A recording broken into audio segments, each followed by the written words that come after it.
and thanks for joining us today. I'm Alexia Clements, Senior Vice President of Hybrid Cloud Solution Sales here at Hewlett-Packard Enterprise. Today we're going to discuss a total economic impact study conducted by Forrester Consulting that looks at the real business impact our customers are seeing with GreenLake Flex Solutions across a wide range of use cases.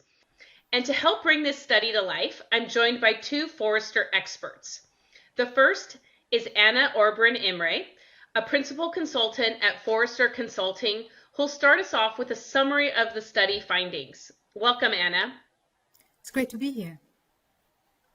I'm also joined by Naveen Chabra, a principal analyst at Forrester, focused on IT infrastructure and operations.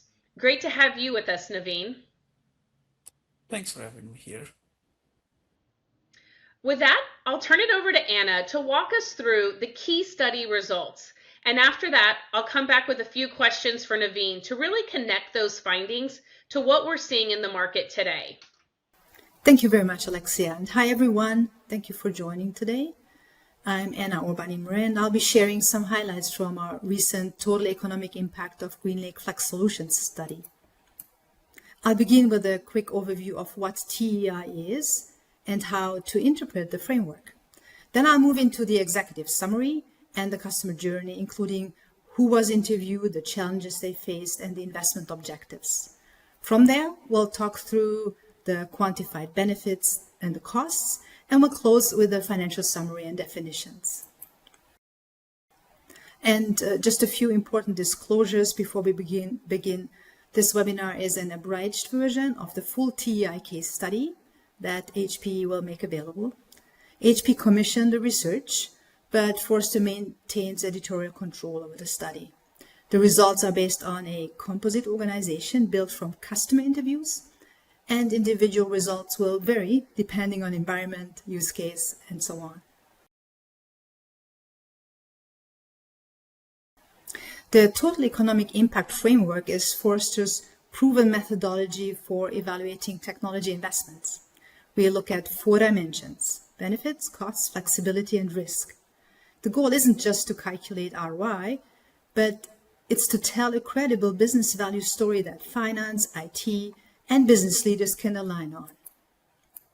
The study followed a structured multi-step process. We began with due diligence and customer interviews, then created a composite organization and built a detailed financial model. The final step was validating assumptions and results to ensure accuracy and traceability back to customer input. At a high level, the Forrester Total Economic Impact Study found that a composite organization, based on these 4 organizations we interviewed, who deployed GreenLake Flex Solutions, achieved a 159% return on investment with $1.2 million in net present value and payback in under 6 months. These results reflect a combination of reduced infrastructure costs, operational efficiencies, incremental profit from faster time to market, and avoided downtime, all risk-adjusted per TEI methodology. Customer perspective in the study emphasizes scalability as a practical outcome of the model. For example, we heard from the winery, one of the main benefits of Flex Solutions is its scalability. If we ever need to spin up additional virtual servers, the hardware capacity is already in place. So now, whom did we interview for the study? The study is grounded in interviews with 5 decision makers across multiple industries. Interviewees included leaders responsible for infrastructure and operations, IT operations, corporate technology, and financial oversight. Their organizations spanned lottery, financial services, winery, and cloud services, cloud service providers. And the environments the interviewees referenced ranged from 10 to 50 servers. So this interview base informs the composite organization and the quantified modeling that follows. As for the challenges these organizations faced and interviews talked about, before adopting Flex Solution, interviews described infrastructure environments burdened by aging hardware that frequently failed, creating downtime and performance issues. Teams operated reactively and spent significant time on manual monitoring and maintenance due to the lack of centralized tools. They also faced capacity limitations and rigid procurement processes such as lengthy RFP cycles that slowed innovation and responsiveness.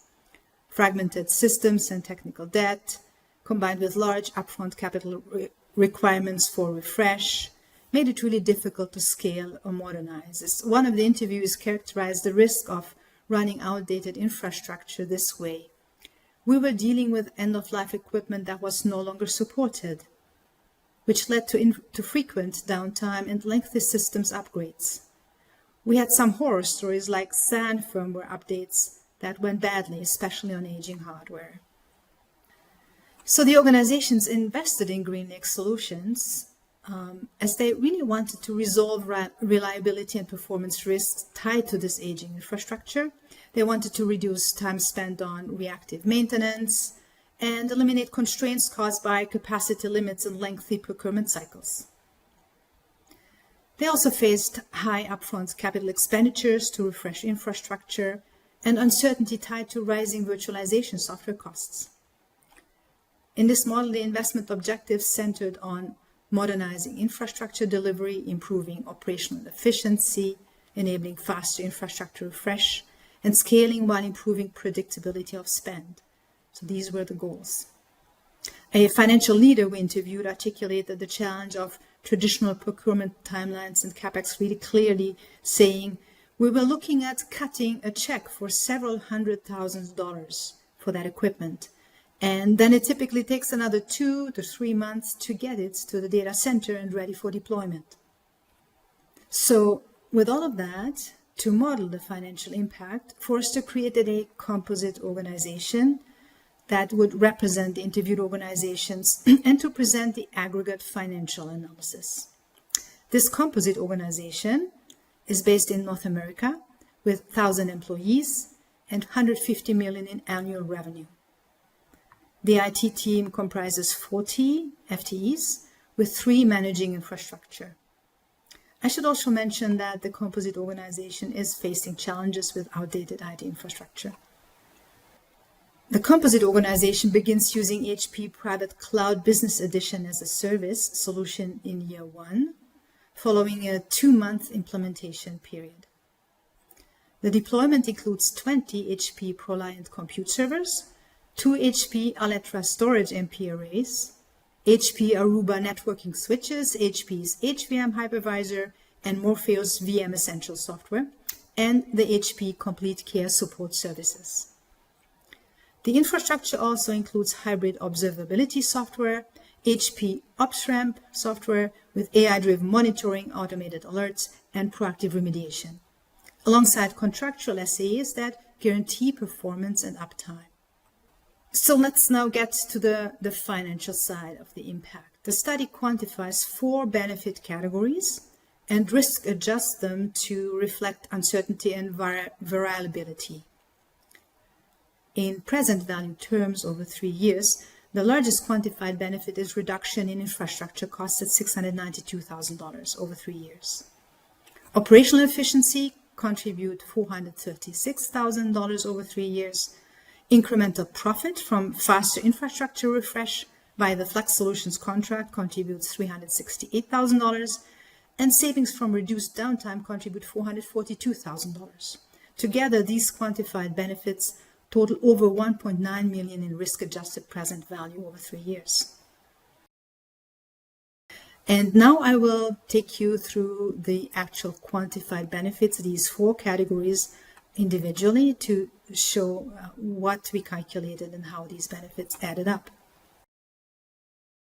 The first benefit reflects how interviewees reduced infrastructure costs by moving away from large upfront capital investments and toward monthly payments based on consumption-based usage. The model also captures savings from transitioning from the prior virtualization platform to HP Morpheus VM Essential software, as well as an energy efficiency improvement from new infrastructure. In the study's modeling, Forrester assumes the composite would have spent $1.2 million in CapEx for infrastructure upgrades, depreciated over 5 years, and that Flex Solutions avoids 80% of planned CapEx in year 1 and 100% in years 2 and 3. It also assumes the composite spends $145,000 per year on its virtualization platform prior to VM Essentials, with migration occurring in years 2 and models a 25% electricity cost decrease tied to the faster refresh enabled by the Flex Solutions contract in the first 6 months of year 1. Interviews reported operational efficiencies after adopting Flex Solutions because it changed how infrastructure was consumed, managed, and scaled. Internal IT offloaded routine infrastructure management activities to HPE's supports team, including tasks such as troubleshooting, patch management, capacity planning, and preventative maintenance. This reduced manual time-consuming work associated with the legacy systems. The study attributes developer efficiency improvements to faster compilation times and procurement efficiency to avoiding lengthy procurement cycles by scaling through simplified change orders. In the composite model, IT FTEs reclaimed 30% of their time for more strategic projects, and the model also assumes 50 software developers experiencing reduced compilation times by 20%, with attribution limited to the first 6 months of year 1 due to the faster refresh versus a CapEx approach. The model also assumes 2 back-office procurement personnel spending 35% less time on IT contracts under the GreenLake change order model. The resulting 3-year adjusted present value is $436,000. The next benefit captures incremental profit realized from faster time to market due to the rapid deployment capabilities of Flex Solutions. Interviews contrasted traditional CapEx refreshes, which could take months for sizing, procurement, integration, and testing, with Flex Solutions where HP validated and optimized elements before delivering to reduce deployment time and complexity. In the composite model, Forrester assumes average monthly revenue of $12.5 million for the composite. After implementing Flex Solution, revenue increases by 5% due to faster time to market with an operating margin of 12%. Because deployment is 6 months faster on average than the time required for a CapEx self-service refresh, the study applies this benefit to the first 6 months of year 1. Then we adjust the benefit downward by 10% to account for variability in deployment speed differences and the scope and complexity of new products and services. And with that, the resulting 3-year risk-adjusted PV is $368 for this benefit.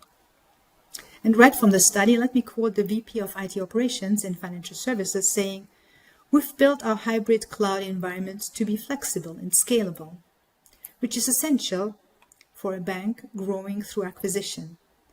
It allows us to respond quickly to new opportunities and integrate newly acquired companies in weeks instead of months. That speed is critical when you're growing through acquisitions. It's not just about infrastructure, it's about enabling the business to move fast. With Flex Solutions, we no longer wait on IT to catch up." And this takes me to the final 4th quantified benefit, where interviews reported that after implementing Flex Solutions, they eliminated outages and downtime that previously occurred due to outdated infrastructure. This reduced both the operational disruption and the financial strain associated with unexpected downtime. In the composite model, Forrester assumes the organization experienced 3 outages per year before Flex Solutions with an average duration of 1.5 hours each, and that after implementation, the organization experienced 0 outages, saving 4.5 hours per downtime per year. The outages impacted productivity of 900 employees, and the model also includes additional miscellaneous outage cost savings of $25,000 per year. And with that, adjustment downward of 5% to just reflect uncertainty in outage frequency, duration, and the degree of operation impact, the resulting 3-year risk-adjusted present value of this benefit is $442,000. Now, in addition to quantified benefits, interviewees also reported benefits that the study documented, but they were not able to quantify. These include improved performance that enables faster action on opportunities, expanded analytics capability enabled by improved compute power, and support from HPE was called out by interviewees, describing it as a very positive, professional, and highly reliable service. So that takes me to the cost side. On the cost side, the study models two categories. First are Flex Solutions fees, which are based on infrastructure specifications, additional software, HPE support levels, and usage levels, including baseline usage and headroom allocation. And then secondly are internal costs for implementation and ongoing maintenance, including planning, coordination, validation, migration, and ongoing support time internally. When we bring benefits and costs together, the result is a 159% ROI and a 1.2 million in net present value result over 3 years. The rapid payback of less than 6 months reflects how quickly the risk-adjusted benefits begin accruing in year one, driven by early reductions in infrastructure costs, operational labor efforts, along with avoided downtime and incremental profit enabled by the faster infrastructure refresh under the Flex Solutions contract. We're including in the presentation also a reference glossary. This is including common financial terms used throughout the study. These are helpful for aligning finance and business stakeholders when reviewing these results. And with that, I'd like to conclude the TEI presentation. And thank you for your time and attention. Back to Alexia. Thanks, Anna. That was a great overview of the TEI study findings. Now I'd like to bring Naveen into the conversation to talk about how these results line up with what many organizations are dealing with right now. Thanks for joining, Naveen. So many IT infrastructure leaders are facing component shortages and longer than expected lead times. From your perspective, how should these leaders be thinking about infrastructure refresh timing and risk in this environment? I think that's a great question to start with because that's this news about infrastructure equipment shortage is kind of taking the headlines all across. So I would start by saying that most CIOs are grappling with this issue, and as a result, the biggest shifts in infrastructure refresh is that the refresh is not a finance-led, not a calendar-driven decision today. To some extent, it has become a risk conversation. So we have come of age, all of us have experienced that. Most CIOs would have been comfortable saying, hey, you know what, we refresh every 4 or 5 years. Maybe if budgets are a bit tight, extend those times by a little bit. But with the ongoing component shortages, unpredictable lead times, most recent changes to the infrastructure software licensing, those models start to break down. Think about it. If a critical system fails and your replacement takes 12 to 16 weeks, that's no longer an IT inconvenience. It's a business continuity issue. Another interesting aspect, I mean, not very recent, but we've seen over the past is the hyperscalers' influence. As we know, many of those hyperscalers extend infrastructure life to sometimes over 7 years. They don't do that casually. They've actually earned that respect and flexibility through deep standardization, redundancy levels, strong automation coupled with observability. They can predict, they can absorb failures in a way most enterprise environments cannot. So for most organizations, the takeaway is not just run everything for 7 years. It's a bit more nuanced, which is to say, number one, move towards staggered or rolling refresh cycles so you're not exposed to a single supply shock. 2, build in buffer capacity. 3, be deliberate about where you extend your life cycle, whether it is based on the workload criticality or how resilient that environment really is. In an in a nutshell, refresh timing is today is less about age and it is more about the risk tolerance, resilience, and the supply chain visibility. That's really helpful context. When shortages start driving price increases and these unplanned spend, how is that shaping interest in consumption-based infrastructure models? That is very interesting. Um, I think the shortages and price volatility have really accelerated interest in the subscription-based infrastructure, but not for the typical reasons that people would really assume. It's not about avoiding upfront capex. It's about reducing uncertainty. Going back to my previous comment about risk, uncertainty brings risks. So think about as hardware prices are fluctuating and the lead times are unpredictable. Committing to large purchases is becoming a dual-edged sword. You're either over-provisioning at a higher cost or under-provisioning and living with the hope that supply shows up on time. And neither is a great place to be. That's where the subscription models are gaining traction. They shift the conversation from how much capacity do I need to buy today to how much capacity do I need access to.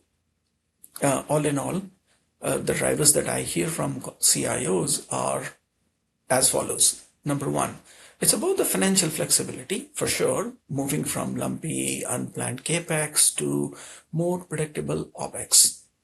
Second, capacity elasticity. It is about being able to scale when the supply is constrained. Number three, it is about risk mitigation. Supply chain and capacity planning risk moves to the vendor. Now, that said, I don't see this becoming a wholesale replacement for owned infrastructure.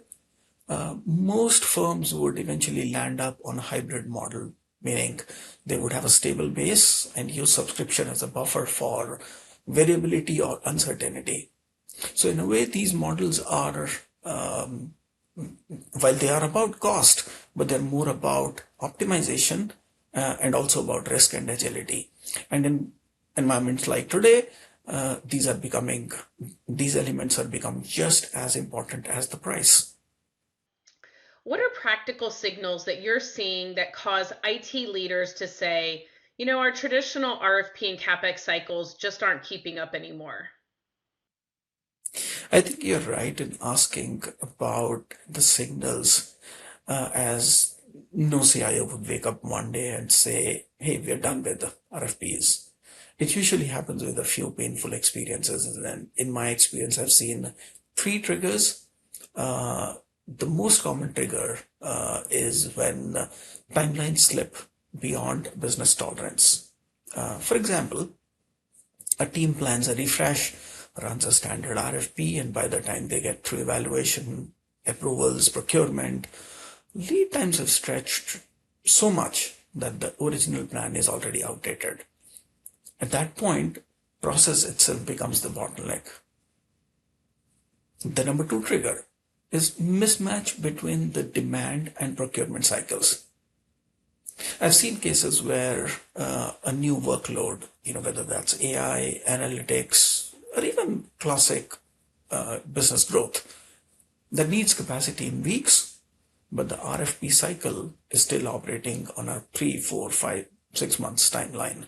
And that gap forces leaders to look for more flexible models. The number three trigger is the budget uncertainty. We talked about price volatility.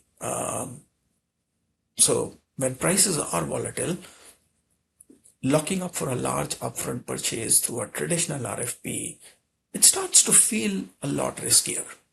IT leaders worry about overcommitting at the wrong time or buying capacity that they may not fully use. So it's not that RFPs are going away. They still make sense for stable, well understood environments, but in more dynamic situations, CIOs are starting to ask, does this process give me the speed and the flexibility I need? And when the answer is a no, that's when they start to explore alternatives, whether that's renegotiated capacity, different procurement models, or just more agile procurement approaches?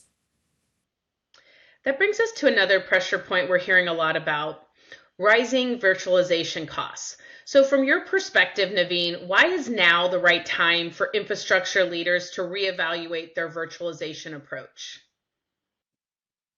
And I would start by saying that the timing is not accidental. We have seen in the past some changes that have happened to the hypervisor market, and that's leading a lot of CIOs, or that's forcing CIOs to relook at their virtualization strategy right now. They're not choosing, but it is forced on them. What I'm hearing is that the trigger is usually a moment of friction. A renewal comes up, costs are higher than expected, or the licensing models have changed. And something that's been very stable for years becomes a topic of scrutiny. But beyond that immediate trigger, there are a few deeper shifts that are happening. First and foremost, cost visibility has changed. Think about virtualization, which was always seen as a default in IT infrastructure. With the rising licensing cost and more granular chargeback models, leaders are questioning, am I getting the value that I think I need? Second, applications and workloads have evolved. We've got a mix in today's environment: traditional VMs, containers, AI applications. Not all of those fit into the same virtualization model as neatly as they used to. Now that's pushing teams to rethink whether a single stack makes sense. The third trigger, there's a broader push towards control and flexibility. After years of standardizing on one platform, many organizations are realizing that they're a bit locked in, both commercially and operationally. So I would say that this moment is less about abandoning virtualization. It's still foundational, but it is more about rebalancing the strategy. IT leaders are asking, where do I really need full-featured virtualization? Where do I want more optionality? And where can I modernize to new architectures? So as IT teams start to reassess their virtualization, what are the key questions they should be asking, especially around cost and operational complexity? And that brings us to a very practical question. In my experience, I think I see the biggest mistake IT leaders tend to do is they straight away jump to this question of, hey, what platform should I be moving to? Instead, my recommendation to them always is step back. Ask a few uncomfortable but important internal questions first. And what are those questions? Number one, what's your true cost? Don't just look at the licensing, because there are many things that are wrapped around licensing. And I recommend my clients to look at compute, support, additional operational tools, support, skills that are required to run that environment. That would make up your real cost per application or per workload, however they would like to call it.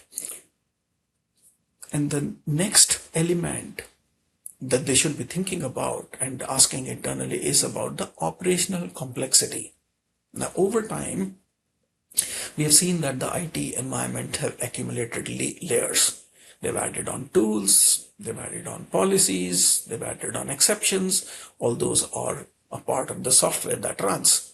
Now, the key question is how much of that complexity is driving or delivering value versus how much is maintenance just because it has always been there. The third key question that they must be asking is the environment fit for purpose? do all my workloads really need the level of virtualization capability that they have? And in my experience, in in a good portion of customer environment, the answer to that is a no. You certainly have a small percentage of applications environment that is mission critical and needs the full feature set, and a large portion, and the rest of the large portion could perfectly run well on something simpler. Now, when teams ask these three important questions that run around TCO, complexity, and what are their real needs, they move away from a simple technology discussion to a more grounded business-led decision. And that's where, in my experience, all the future options start to look a lot more clearer to them. In the TEI study, two pressures emerge at the same time: procurement friction and rising virtualization software costs. How do you see those two forces interacting in real-world decision making? And do organizations evaluate virtualization strategy and infrastructure delivery models together or as separate decisions? That's again a very grounded question, and I'm glad you're bringing that up. Uh, in practice, I've seen these decisions usually start separately, but they end up converging. Let me explain why.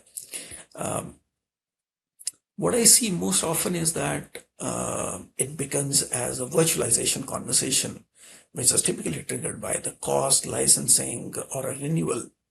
The clients are asking, hey, do we maintain our hypervisor? Do we maintain it? Do we migrate? Or do we modernize? I would argue that in all the three situations, companies are forced to rethink their infrastructure. So, in case of maintain, they need to right size the hardware for licensing optimization. In case of migrate and modernize option, it opens up a bigger question, which is, as a CIO, as an IT infrastructure leader, if I'm already rethinking my stack, I need to make sure that is my current infrastructure optimal, and likewise, is my delivery model optimal? And if none of these is optimal, which very likely is, and that forces these that's where these two forces come together. And mature organizations, in my experience, are able to connect these dots early on. The ones that struggle are the ones that are treating them in isolation. But I can tell you that optimizing one layer on top of the other is a model that has never worked and will not work here as well. For organizations that are running aging infrastructure and finding themselves in a more reactive mode, what are the clearest signs that it's time to step back and consider a different approach? Say, in most cases, organizations don't make the decisions proactively, it's more reactive, and it's usually triggered by a few clear warning signs that I've seen. I'll start. Number one, when operations become consistently reactive and the teams spend more time firefighting, just dealing with failures, capacity, or performance complaints, uh, rather than improving the environment, that's a clear signal that the platform is not working. Second one, when changes, small changes, take too long. Something as simple as provisioning capacity, supporting a new application, it turns into a multi-week effort. That's usually a sign that the architecture has either become too rigid or too complex. The third signal is that the CIOs are really paying attention to, which is the cost worth it? Or am I getting the corresponding value to the cost that I'm putting in? Now think about it. As a CIO, I'm spending more on maintenance, support, licensing, but not seeing corresponding improvements in the performance, agility, or resilience. That's the third sign. Now, when those three things show together, the reactive operations, slow change, rising cost, it's usually the tipping point. And at this stage, it's not about incremental fixes anymore. It's a signal to step back and ask, is this architecture still the right one for where the business is going? Does it still fit my business requirements? And that's when typically organizations start seriously, they're exploring a different approach. One theme from your study is that long procurement cycles can slow innovation and responsiveness. In your view, Naveen, what business impact do these delays create? I think the impact shows up as first as a speed mismatch between IT and business, and that's a classic problem we have seen for decades. The business wants IT services to launch, but the business wants IT services in weeks to launch products, scale services, respond to customers, but infrastructure is still tied to procurement cycles that can take months. And that gap creates friction, and over time the business starts working around IT instead of with it. The second impact is missed or delayed opportunities. I'm sure everyone in the audience has seen where teams have the idea, the budget, the demand, but they can't get the resources in time. By the time IT is ready, the moment has either passed or competitors have moved ahead. And then there is a more subtle one, which is the behavioral change inside the organization, which is when teams know that the procurement is low, they either over request capacity just in case, or they default to external options like the cloud without fully optimizing for cost or risking their own IT environment. So the net effect isn't just about an operational delay. It's that IT becomes less of an enabler and more of a constraint. And once that perception sets in, it is very hard to reverse. That's why a lot of IT leaders are now looking at procurement speed as a strategic enabler, a capability, not just as a process issue. To wrap up, Naveen, if you had to summarize in a few sentences, why should organizations be revisiting their infrastructure approach right now? And what's a smart first step? Yeah, if I had to summarize, I would say organizations should revisit their infrastructure approach simply because the assumptions with which those approaches were developed, they've changed. Supply chains are less predictable, costs have gone high, and the business is demanding a lot more speed and flexibility that the traditional models were designed for. What has worked for years is becoming a constraint now. And in terms of the next steps, I would keep it simple. Number one, start with a clear baseline. Understand your true cost, your operational effort, and where the friction points really are. Number two, segment your environment. Not all workloads require the same capability or they don't need the same capabilities. Number three, explore a more flexible mix of delivery and platform choices, whether that's simplifying part of the stack or introducing more consumption-based capacity where it makes sense. Now, this doesn't have to be a big bang transformation. The most successful organizations are taking small incremental steps, but they're doing it with a very clear view of cost, risk, and agility. Naveen and Anna, thank you both for sharing your perspectives and for walking us through the key findings from the total economic impact of GreenLake Flex Solution study. And thank you to everyone who joined this webcast. We appreciate you spending time with us. You can find a link to the full Forrester TEI study on hpe.com.